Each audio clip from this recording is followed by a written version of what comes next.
competition are: first, the importance of holy books in character building; second, science behind religion or ritual; and third, our responsibility as an Indian citizen.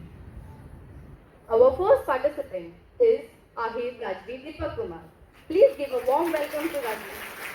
मैं उस देश की नागरिक हूँ जिसके होठों पे गंगा और हाथों में तिरंगा है।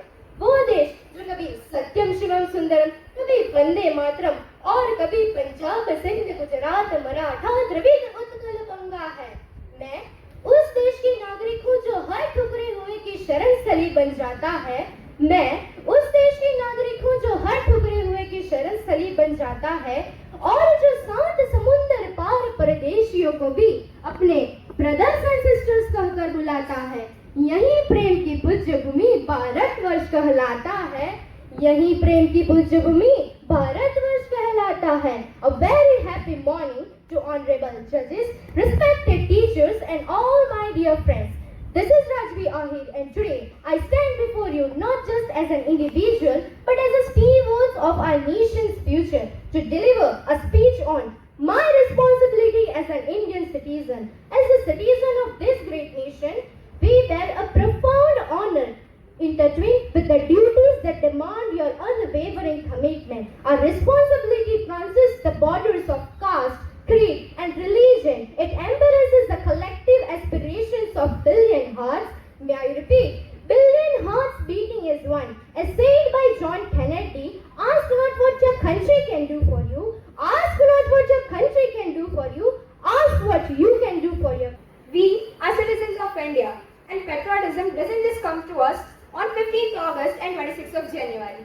It runs through our blood, and we owe many things to our nation, and in return, we are supposed to give some things back to our nation.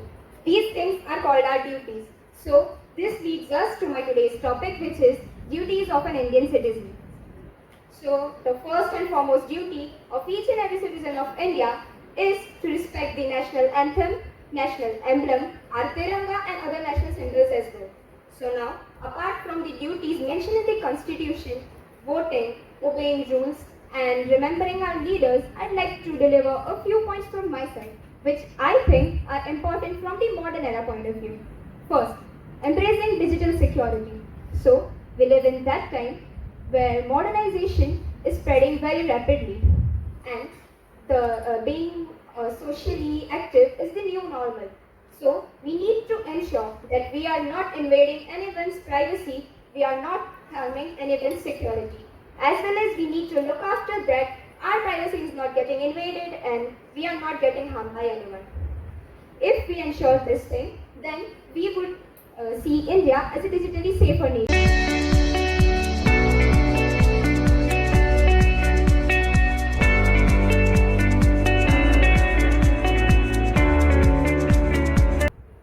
Behind any ritual. Since the time of our ancestors, many rituals are prevailing in our society. Among these, there are rituals that are scientific as well as logical. But on the other hand, religions like Christianity, Islam, Hinduism, Sikhism, Buddhism, etc., it is said that the person should take bath after coming from funeral. But why? The science behind it is that when a person dies, his or her body stops fighting against certain bacteria and the body starts to decompose. So when a person goes in a funeral, he comes in contact with harmful bacteria and germs which can cause severe diseases. So we should take bath after coming from funeral. Holy books have been central to the development of individuals and societies for millennia for moral and ethical values.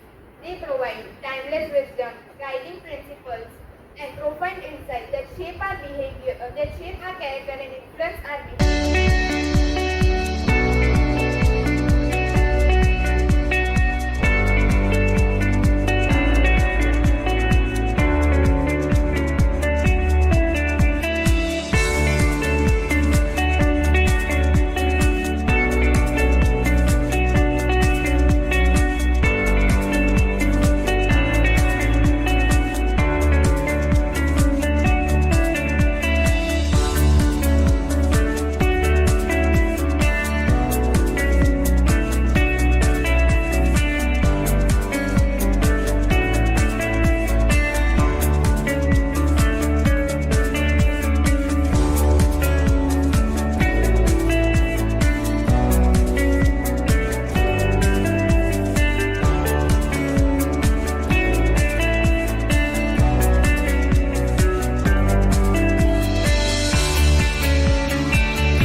10% भी आपकी life में यदि इसको समझ पाओ, I think your work is done.